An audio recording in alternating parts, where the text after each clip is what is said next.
Benim sevda yanımda her zaman. Keder gelse siler gözyaşımı anbam. Sesini eşidende rahat olur canım. Onun sevgisidir benim limanım.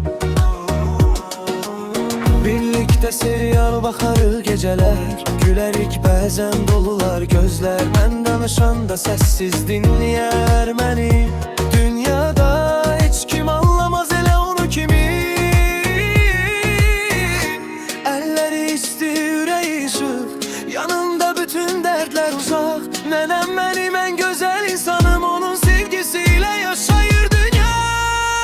Sevda nenem, sen benim canımsan, karanlıkta parlayan ulduzumsan. Ben ağlayan değil sen duyarsan, hemişe benim yanımda olarsan.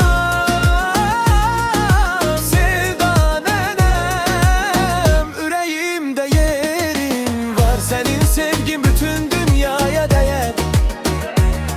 Bir serial, bir çay, bir isti kucak. Senin yanında hayat çok güzel olar.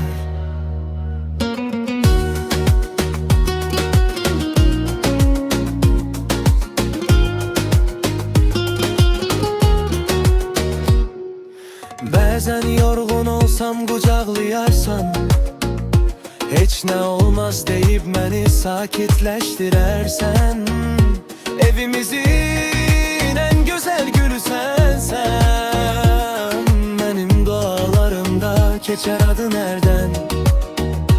Geceler danışarız uzun uzun, senle geçen vakt olur en güzel gün. Ben büyüsem de değişmez bu his.